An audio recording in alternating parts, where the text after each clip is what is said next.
All right, today we're going to be removing the passenger front seat from a 2010 Acura MDX. This also will apply to the 2007, I think through probably 2017 models. I got to remove it because our puppy dog chewed on our seatbelt buckle on this side, and now the seatbelt warning light goes off constantly. So you're driving around, it says the seatbelt's not fastened, and it's a pain. The thing you're going to want to do: move the seat all the way forward, move the backrest all the way up. At this point, I'll take off my headrest. All right, the interior is absolutely trashed because we have kids, and this is where we store our children as we're driving around making travels. Next, you're gonna wanna do is pull off these covers right here, and these will cover the rear bolts. So sometimes you can use a interior pry tool and just pry down one end, and I'll just push on the other side and try to get it to release. And then there's two locks, typically at the front. And so you're trying to disengage here and here. Oh my God, that's disgusting. And then right here, here, and here is where it slides onto the frame rail. So you get that one off. Do the same thing, umbrella on this side. I like to set them on the floor in the order that they're going to go in, so I know left side, right side, right side. It makes it easier. And looking at the bolts, those are your common 14mm head. You can use just a ratchet. They're usually not too tight, but remember, these do hold the seat in. Carpet guard. I like to pull it out. It just makes it easier to get the bolts, and that way you can shake it out into the trash. All right, you got to pop these covers off. And these ones are similar. They slide on, but they have a clip. They clip on down below. So I like to just pry up on this corner here or this corner here, this edge, and it'll defeat that clip by sliding it out of position. And I'll just my 14s. I'll zap those out. All right. So at this point, you want to center the seat on the rail. That means center the seat assembly kind of in the rail housing, so that the rail parts that hang down and have bolts going through it are kind of directly underneath the center of the seat, not too far forward, not too far back. I'll lift up, and I'm going to expose my harnesses. I don't know if you guys could see the harnesses, but yellow ones typically are a quarter. Yellow ones are typically your airbag stuff. White's going to be seat controls, and the gray one, not sure if that's a seat weight position sensor, but the seat's relatively heavy. Lottery ticket. So what I'll usually do is block it. A piece of frame of the seat, and I'm just going to put a piece of wood underneath it to hold the seat up. And now I can see all the motors and everything. And sometimes it's good to lubricate where the motors spin and things like that. There's little dials and whatnot. So anyway, you don't want to pull too hard on these harnesses, but you want to defeat them as best as possible. And I grab my tool that I had before, and I'm just going to pry down on the retaining clip no, not on that one, but I'll show you what happened on that one. Try to defeat these plastic clips that are going to retain the harness connectors. And this one here, this white one, you can see the connectors, so I can defeat one side, and the other side I can just kind of rock it out typically. Well, not going that way yet.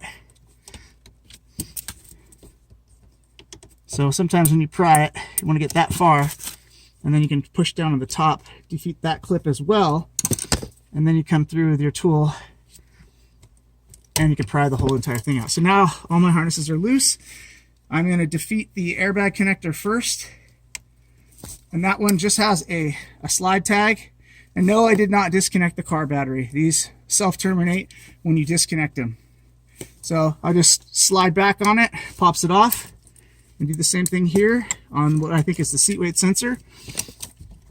And then this one for the seat controls will have a button somewhere on it.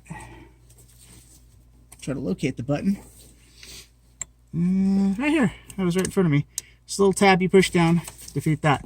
So now the seat's pretty much free other than the seat belt. So at this point, I'll probably pull it forward, and if I'm going to take it all the way out of the car to do the repair, I'll undo the seat belt. Move the block, making sure not to crush the harness in the process. So usually I'll push the harness toward the center. I'll move the block, and then from here, you want to bring the seat forward. And let's take a look at how difficult it is, because a lot of times you're going to want to get this all the way out of the car, and I think in my case I'm going to have to. Yep. So you pop that cover off. You got another 14 here. That one is tight, but it got free. And then you want to pull your seatbelt out. There's a little clip there, and this is going to be a retained bolt. All right. So the next step is I got to get the seat out. The reason why you want the seat upright as much as possible and the seat centered on the bracket is it makes it easier to drag the assembly out without tagging your interior. If you want, you can put cardboard right here. You can put some sort of moving blanket here or on the door as well. I'm just going to try to muscle it out and see how it goes. But typically what I'll do is I'll get it up and I'll spin it just like that. And then from here, I'm going to grab the seat back and I'm just going to walk myself out backwards if I can. Tail and clean your interior. As you can see, the previous owner, this wasn't from us, spilled a giant caramel mocha latte into the carpet underneath the passenger seat. So that's going to have the entire carpet kit removed, which I'm hoping to do this summer. And then I'm going to basically pressure wash it out and soap it and let it dry and then reinstall it. But this is a good time to vacuum, clean up, find any old receipts, stuff like that. Just so you guys can see what happened and why I had to pull this out. Little doggo decided to bite and chew on this buckle. As you can see, there's some chew marks. Well, when he chewed right here, he chewed in between the plate, and his canine tooth or whatever it was came through, and this is your seatbelt switch right here, right? If it's pushed in, this pin right here will come back and it'll depress that. Well, this was pushed this piece was all the way in here. His tooth came in between the two pieces and it pushed this out of position. So now when I buckle the seatbelt and it latches, now it pushes on the actual metal switch. So that was the problem.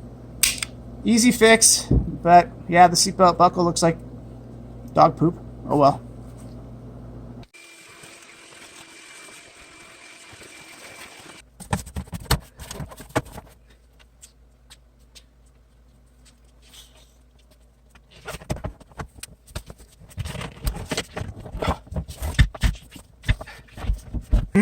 Block the seat frame again, and now we can go ahead and start reconnecting some of our harness stuff underneath the seat. You want to make sure to reconnect all the harnesses the way they were set. The reason why is because it's important that these they're set in a spot where things won't hurt them and cause damage. You don't want these wires getting damaged.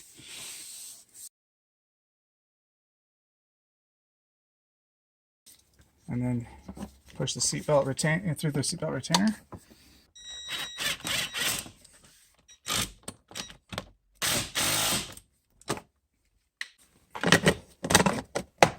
Okay. You'll start those by hand and not tighten them. And then you'll go to the front and do the same thing. And then you can tighten the front and the back because they're all in.